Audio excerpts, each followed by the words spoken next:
Bonjour à tous. La chaîne Rien que la boxe, Coach Max. Coach Moussa. Voilà, comme on vous l'avait dit la semaine dernière, on revient pour un gros combat entre Danny Garcia et Errol Spence. Errol Spence pour le championnat du monde WBC des welterweight. Et IBF aussi. IBF aussi, exactement. Donc on a Errol Spence qui est invaincu. Ouais, avec beaucoup de KO à son actif. Invaincu et qui sortait justement d'un terrible accident. Oui. Comme tu l'as dit la dernière fois, il est miraculé, on peut le dire. Miraculé, ouais. Exactement.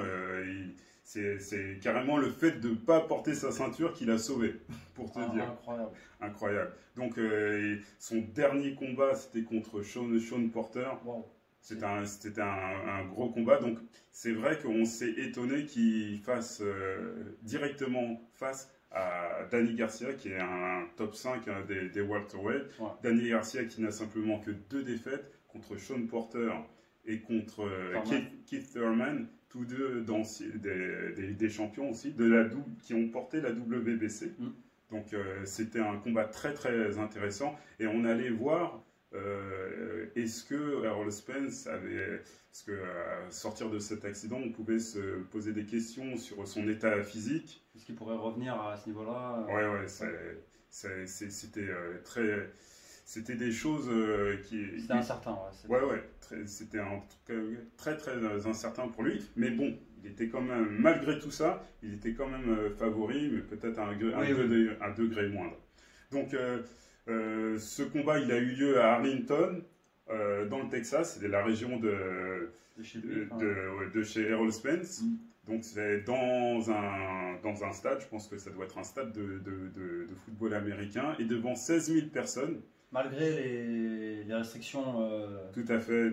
Mais les gens en fait étaient bien disposés pour qu'il n'y ait pas de distance. Qu'il n'y ait pas de distance. Donc voilà.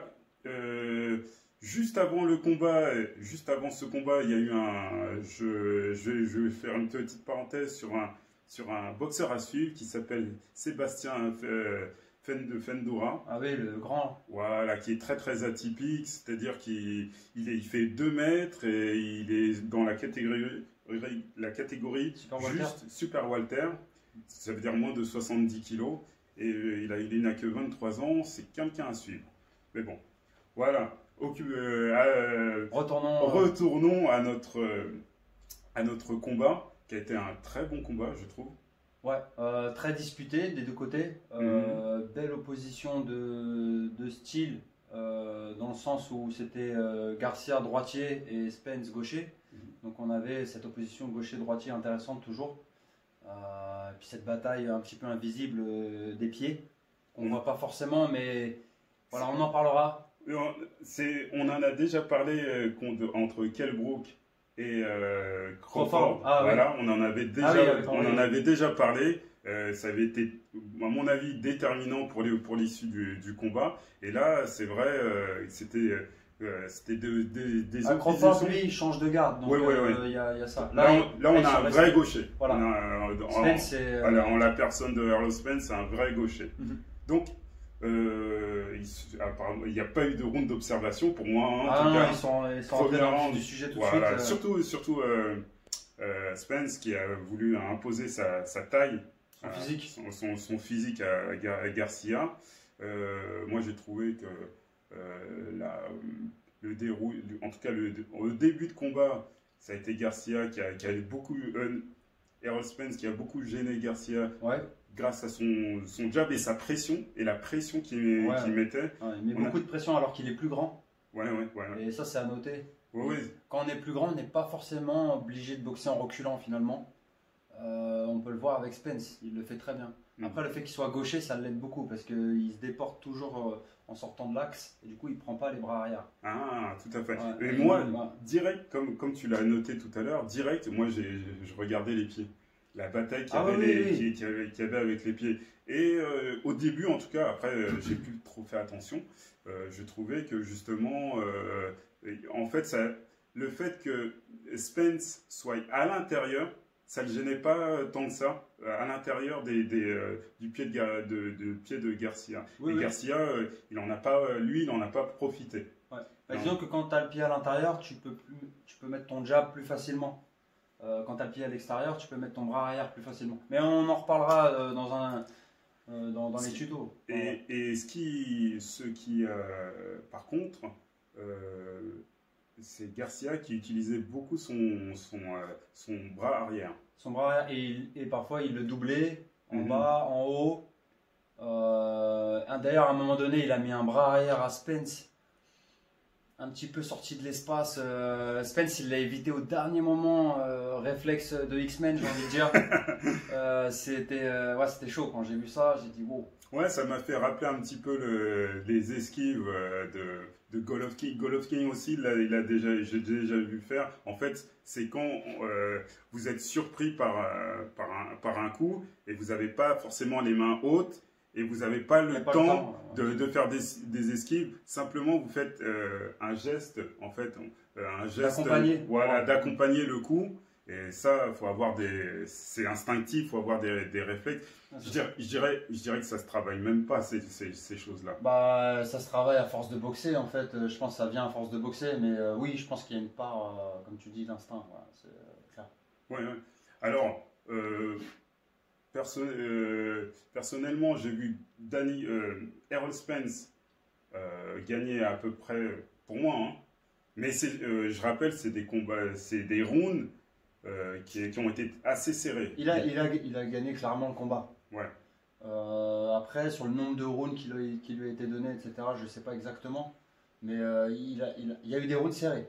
Moi, j'ai trouvé qu'il y avait des rounds serrés, mais qu'il avait fait la différence grâce à son activité. Oh oui. Alors, son pressing. Voilà, Garcia, il a envoyé des fois des bons coups, des coups au corps qui sont arrivés.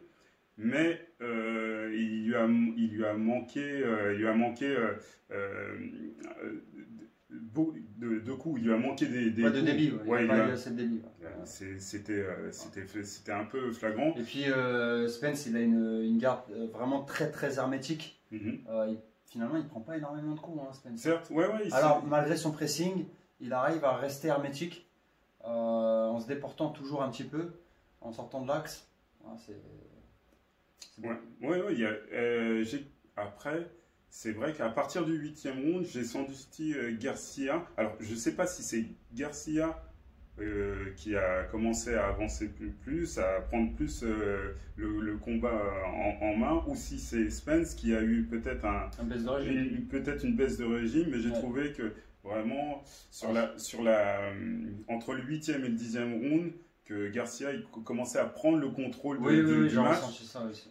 Et il est revenu. Il est revenu en tout cas, il est revenu. Mais bon, après, j'ai trouvé aussi que le 11e et le 12e, Spence, il a commencé, je pense qu'il y a eu un sursaut d'orgueil. Parce que c'est vrai que si Garcia gagnait ces 2 derniers rounds, on les appelle les championship rounds, c'est les rounds en fait qu'il faut gagner souvent quand le combat, à la fin du combat, voilà, quand le combat est serré.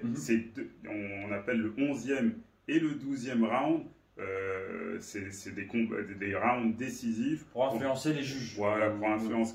C'est là où on voit un petit peu les juges et le public. Ouais, c'est vrai. Parce que les juges sont influencés par le public.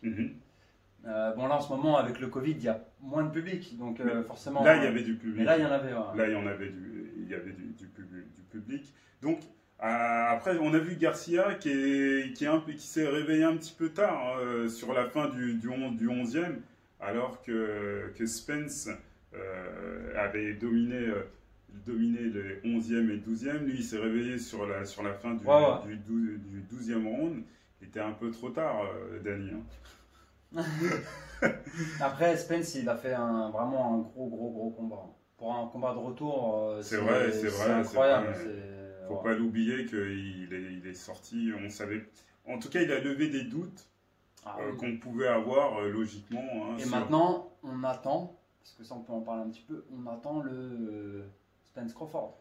On attend le Spence Crawford. Ouais, c'est vrai. Parce que ça va être.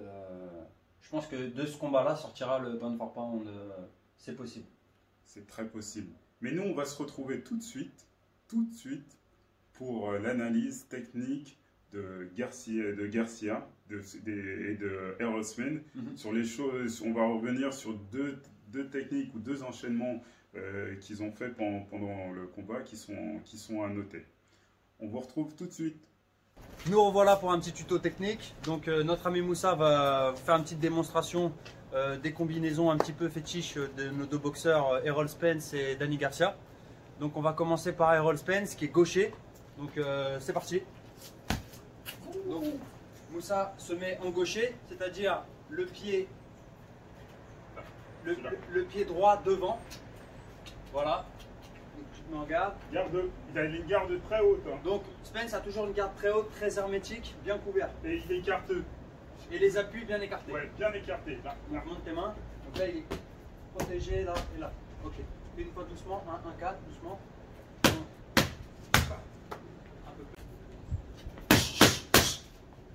Voilà. Donc ça c'était la combinaison de Spence qui fait fréquemment, c'est le 1-1-4. Maintenant, on va vous montrer la combinaison de Danny Garcia. Une combinaison qu'il aime bien faire, c'est doubler son bras arrière en bas et en haut, ou en haut et en bas. Donc on va vous montrer ça. Cette fois-ci, Moussa il va se mettre en droitier comme Danny Garcia, donc en droitier, jambe gauche devant. Voilà. Une fois doucement. Voilà. En bas, en haut. Et maintenant, en haut, en bas. Ça doucement. Un petit peu plus rapide. Voilà. Donc, en changeant de niveau, on peut créer des ouvertures. En allant travailler en bas ou en allant travailler en haut et en alternant, ça crée des petites perturbations et ça rend vos attaques plus imprévisibles. Voilà. Garcia, qui est un peu atypique aussi dans ses mouvements. Vous voyez, il n'y a pas beaucoup de rotation du bassin. On a l'impression qu'il frappe qu'avec les bras et souvent... L'épaule aussi. Ouais, bien sûr l'épaule. Et souvent même, quelque chose de pas très académique, on ne va pas vous enseigner dans les salles de boxe. Mais lui, il baisse carrément. Il baisse carrément pour mettre un coup, en fait, il baisse son poing pour aller le mettre. Voilà, donc en général, ça part d'ici, là. Comme ça, on est toujours protégé. Lui, carrément, il se permet de faire ça. Il se découvre un peu du coup. Voilà, attention, c'est des gens qui sont à un certain niveau. En fait, lui, après, là, il a une vitesse d'exécution très rapide. Ça, c'est des choses qu'on ne peut pas se permettre, nous, à notre niveau. Après, le fait de ne pas tourner les hanches, comme tu dis pour Garcia, c'est aussi une façon de rester plus en défense et de ne pas se jeter. Quand vous attaquez sur des coups puissants, le danger c'est de trop se jeter et de vous faire contrer. Donc toujours rester en position défensive, attaque, défense, voilà. Alors c'est tout pour aujourd'hui. Qu'est-ce qu'on peut dire de l'avenir de Spence? Bon, on attend le fameux combat contre Crawford, qui était dans le public. Oui. Qui a subi une bronca de la part du public vu qu'on était chez Errol Spence au Texas. Donc on attend impatiemment ce combat. Ou sinon, moi je pense pas que ce combat en fait va se faire tout de suite. Je pense qu'il va y avoir peut-être un combat, peut-être fin 2021, peut-être une revanche contre Sean Porter. Ouais, c'est possible. Ah bah ça serait magnifique. Ça serait terrible mais risqué. Et une revanche, ou sinon un combat contre Keith Thurman, qui serait bien. Le combat contre Porter, c'était vraiment peut-être un des combats de la décennie, donc on vous invite à le regarder. Ah ouais. Et voilà, on en reparlera peut-être. Nous, on se retrouve, je pense, la semaine prochaine, sûrement, avec Canelo, qui ira défier le géant, qui est encore plus grand que Callum Smith. Callum Smith. Et voilà. Donc, ça sera pour la WBC et WBA, excusez-moi. Donc, on peut saluer encore le courage de Canelo d'aller chercher des défis toujours plus hauts.